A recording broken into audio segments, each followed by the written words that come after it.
The Whistler.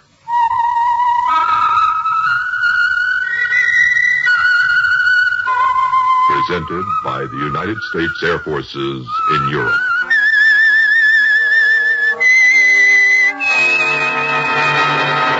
I am the Whistler, and I know many things, for I walk by night. I know many strange tales hidden in the hearts of men and women who have stepped into the shadows. Yes, I know the nameless terrors of which they dare not speak.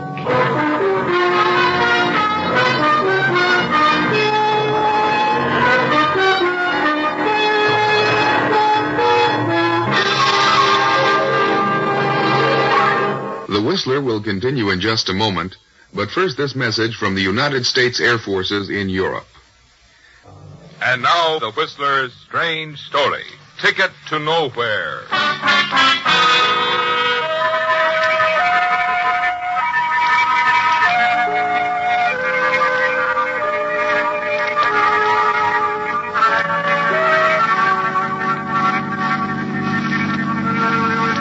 The passenger in the privately owned car for hire was talkative.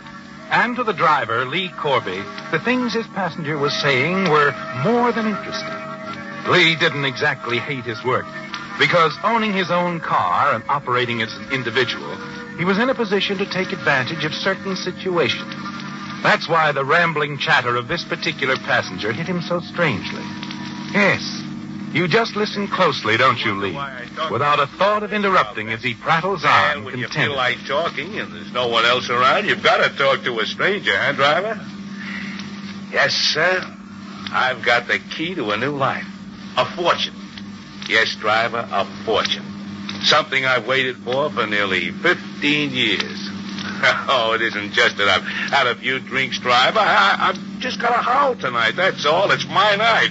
Oh! Hey, are we heading the right way? You said Cypress Lodge, didn't you? Yeah, I did. I thought the lodge was closed. It is. But I arranged to keep my bungalow for an extra week.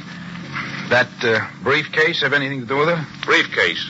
Now, look here. This briefcase doesn't concern you. Quiet down. You've been yakking like I'm your long-lost buddy, and you've been hugging that briefcase like it was a baby. Forget it. Don't make any difference to me. But you know something? You talk too much. I'm sorry, fella. Skip it. Just makes a long day, that's all. I said I'm sorry. And I'll make it a shorter day for you, Mac, when this runs over. Sure. No, I mean it. Now, we get to the depot. Right now, we're at Cypress Lodge. Oh? You, want me to swing in? Yeah. And wait for me. I'm just got to pick up a couple of things, and then we'll go to Union Station. I'll park right over there. Yeah, fine. You wait for me now. I'll be right back. I can't miss that train tonight.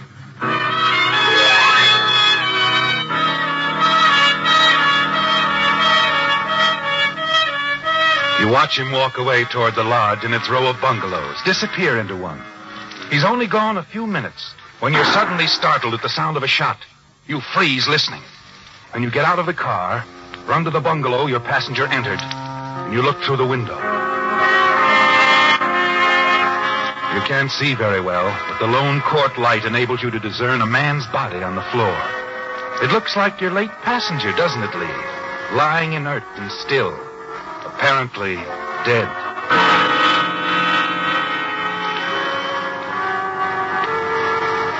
You hurry back to your car, begin the U-turn to take you back to town. As you finish, a woman emerges from the shadows of the bungalows. A woman carrying a briefcase you're certain is the same briefcase your late passenger carried. Can I drive you somewhere, lady? This car's for hire. That's right. See a sign? Yes, I do. My, I'm lucky, aren't I? Yeah. Sure, lady. You're lucky. Get in. Where to, lady? Union Station, please. Union Station. Right.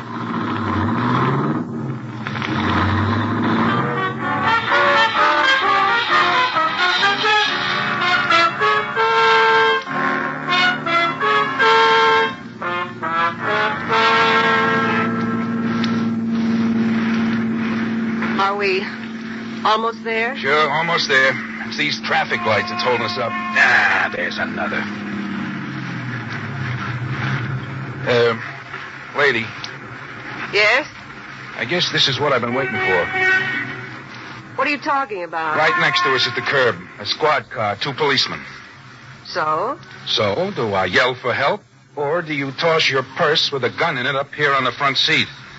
What are you trying... Make up your mind, lady.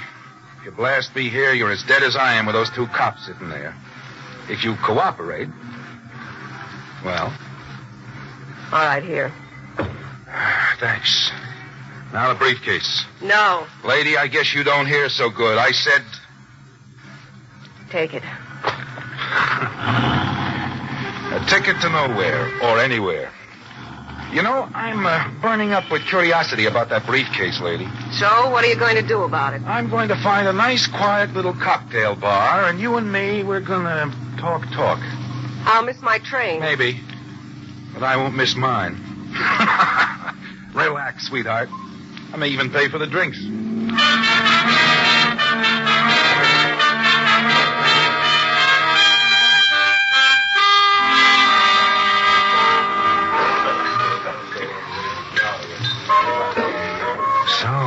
This diary is what it's all about, I think I read about a missing diary in the newspapers. I read the papers a lot. How educated you must be. No. Just curious, like I said. Oh, all the luck. Picking a privately operated car when there's a legitimate cab stand a quarter of a mile from the lodge. I should have walked. You didn't pick me, sweetheart. I picked you when I saw you carrying your late boyfriend's briefcase. I didn't kill him. No? No. I took a cab out there, then waited for him. I only wanted to talk to him. Yeah, talk him out of running out on you. And when he argued... I said I didn't shoot him. Somebody shot him through the window. There wasn't anybody else around, sweetheart. But let's forget who killed him and talk about this diary. It belonged to Paul Winslow, the newspaper reporter whose body was found in the bay. I guess you think Frank figured on turning this diary over to the police. Collect a reward, maybe? I don't know. Well, he didn't. The reward would be peanuts. $1,000, maybe. That's a lot of passengers. But you know something, sweetheart? I've been reading this diary while you were enjoying your drink. This stuff could put some big racketeers behind bars. That was reporter Winslow's idea. He was going to stop a whole crime syndicate all by himself. Yeah, only he got stopped and ended up floating in San Pedro Bay. You do read the papers. Look, I'll give you $2,000 cash right now. Just forget me and let me take this diary. Well, what's so funny? What's your real name, honey? Elaine Brandt. I'm Lee Corby. All right, what do you want? Half of what it's worth, sweetheart. Stop calling me sweetheart. I said my name is Elaine. Okay. What's the next move, Elaine? I mean, our next move. Our next move? Yeah. I'm the driver, remember? And with this diary in my hands and your gun, I'm in the driver's seat, too. Now, what's our next move? San Diego? Chair car stuff, Well, I guess the luxury travel can wait. Remember I told you I didn't kill Frank? Sure, I remember. Well, whoever did kill him may be following us. That's a chance I'll take. Also, when we get to the people we have to do business with, well, they expected Frank. They might take a dim view of what happened and blame us. Another chance we'll have to take. All right, Lee. Like you said, you're in the driver's seat.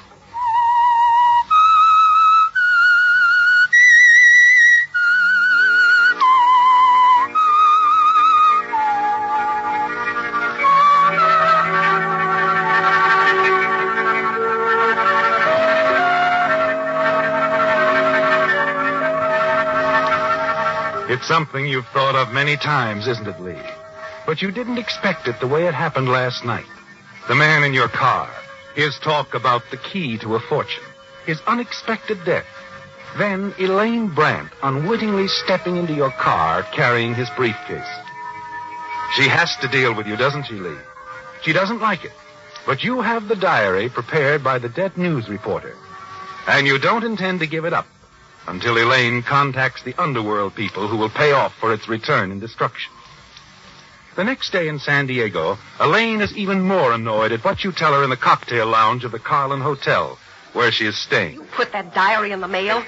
Lee, you're a bigger fool than I thought. What if it gets lost? Don't you realize its value?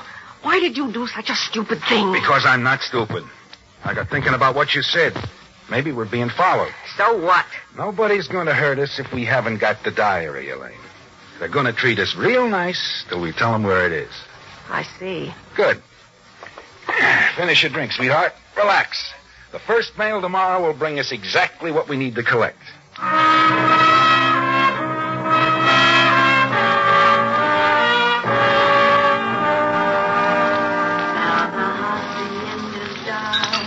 Lee, I talked with our man over the phone half-hour ago. He'll accept delivery of the diary tonight. Where? At a bar called the Starboard Inn. What's the payoff? Well, he won't go over $5,000. $5,000? Oh, I figured on more, too. Well, didn't Frank tell you how much he was going to get? No, but from the way he I talked... think it was going to be $100,000. Well, I'm not going to let this book go for any $5,000. We've got to, Lee. Why? Because they know I was Frank's girlfriend. We've got to play ball with them, or the same thing will happen to us that happened to that reporter. Us? They don't know a thing about me. Well, don't be too sure. Like I told you, we're probably being followed. I doubt it. Look, Elaine, if I was to handle it... Oh, no. You already have the book. If I was to give you the name of the contact, well... Afraid I'd skip out on you? Exactly. Besides, half of $5,000 is much better than nothing at all. Ever think of this, Elaine? Maybe I don't need you. What do you mean? Maybe I can locate the contact myself. How? Run an ad in the newspaper? Murdered reporter's notebook for sale. Apply Lee Corby, box XXX. Okay. $5,000 isn't what we expected, but I suppose we can't do anything about it. What time do you meet the boy with the money? 8 o'clock. You'll be there. Starboard Inn Bar, you said. Yes. He said to come alone. Okay. But I'll be in the bar, too. All right. As long as you don't interfere. I'll just sit close by and watch. I'll, have to have the diary. You get it. When? When you reach the Starboard Inn Bar this evening. I'll be waiting at the entrance. I'll give it to you then.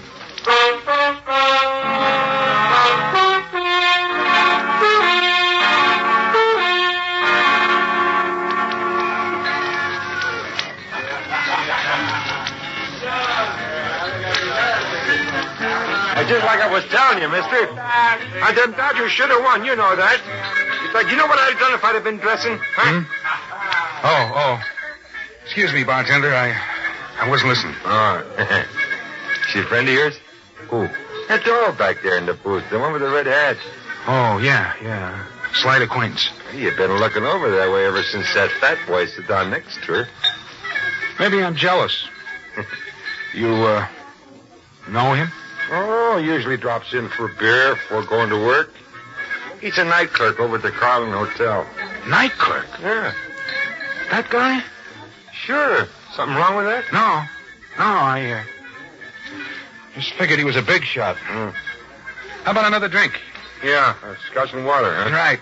And you better bring a martini for the lady, too. Huh?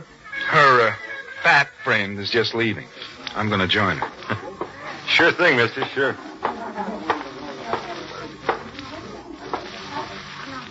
Hello, Lee. Hi. Everything went okay? Perfectly.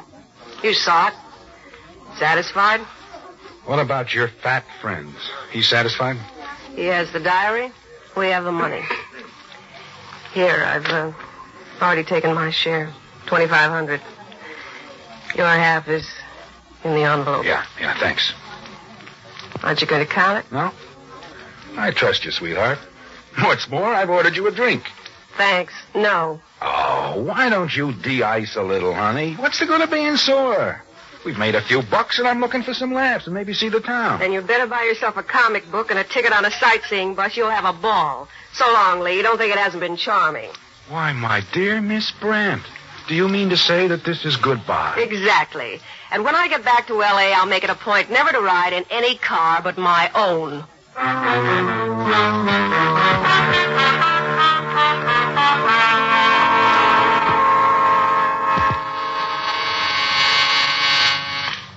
Hello, Hotel Carlin.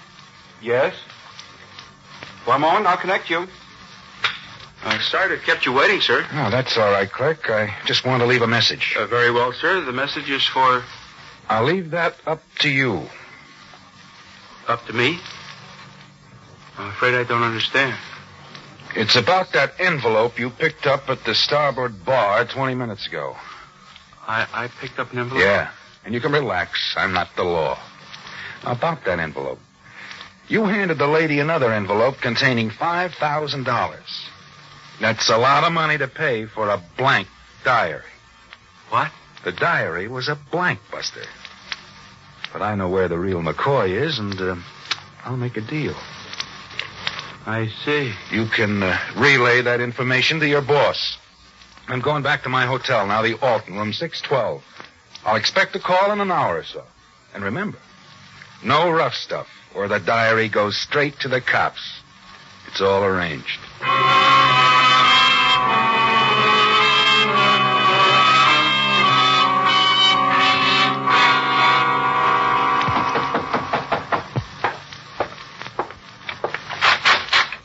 Hello, Lee. Oh, it's you, Elaine. Mind if I come in? Surprised to see me? Only disappointed. You were expecting someone else? Yes, I was. I'm surprised you'd try and pull a stunt like you did. Set up a phony contact to get that diary away from me. And what about that trick you pulled on me, handing me a blank diary in a sealed envelope? Okay, we're right back where we started. Except that I've racked up a profit of $2,500. Your money. Thanks, Elaine. That's all right. You see, you still don't know who the real contact is. And I do. And you don't have the diary. And I do. How much is it really worth, Elaine? $50,000. $50,000? No wonder you were so willing to shell out $2,500 to get your hand on it. Look, Lee, let's play this straight from now on. Okay. If we go on double-crossing each other, we'll die of old age before we collect any money. Now, the head of the syndicate that wants this diary is waiting just across the border, Tijuana. He called me 20 minutes ago. I told him I would have to call him back. Go ahead now. I'll get it for you. Well, he called me at my hotel. I told him I'd call him from there. What difference does that make? You won't know where you're calling from. What's the number? Tijuana 3741.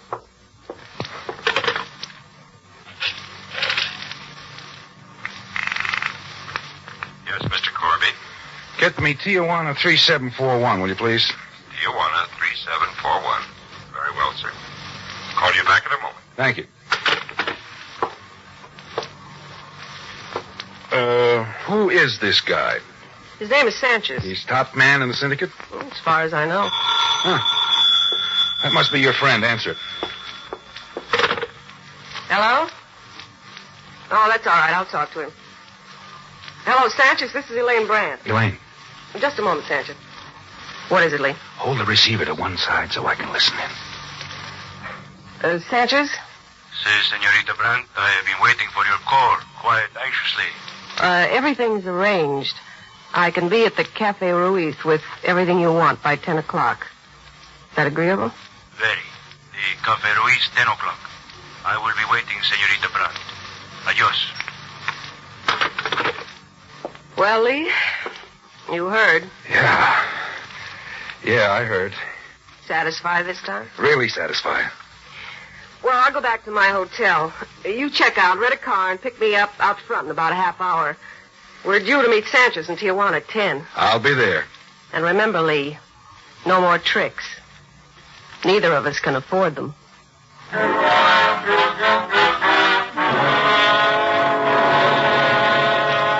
You know just what you're going to do, don't you, Lee? The moment Elaine leaves, you go downstairs, check out, and rent a car. Then you hurry over to her hotel and take the stairs up to her room.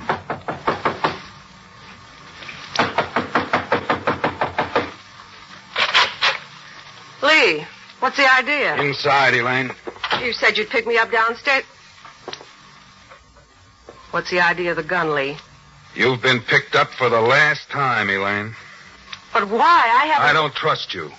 You double-crossed your other partner and killed him, and you'll do the same thing to me the first chance you get. You're wrong. I'm not taking chances. You'll never get away with it. Somebody will hear the shot. Sure they will.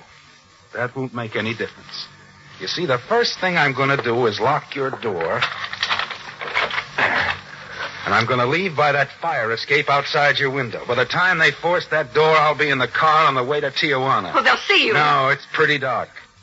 Besides, they won't be thinking of that. So long, Elaine. No,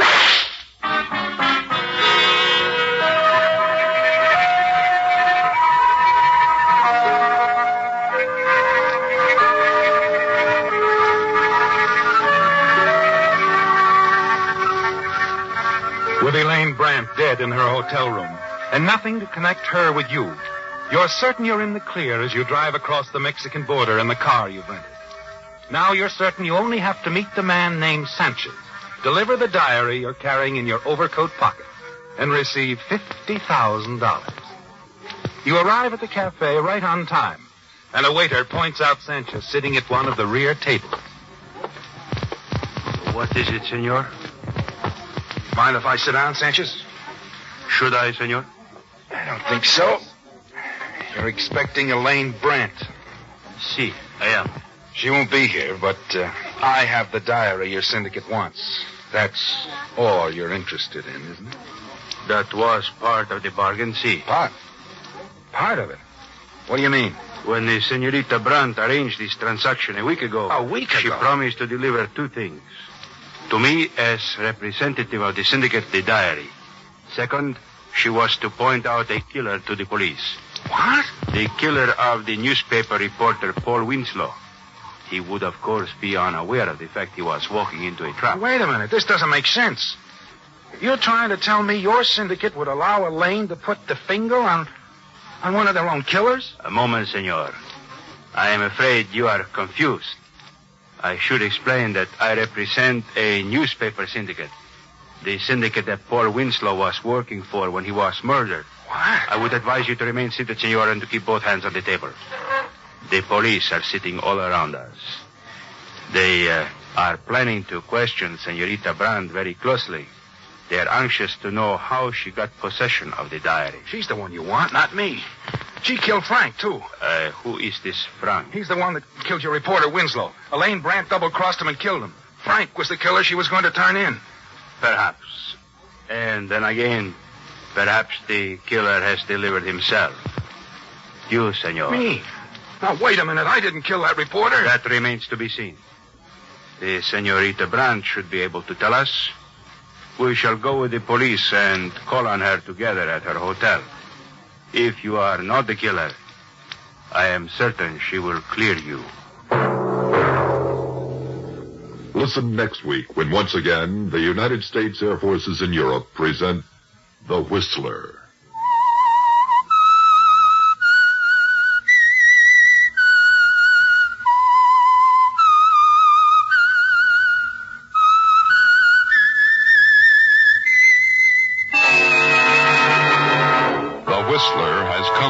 Through the worldwide facilities of the United States Armed Forces Radio and Television Service.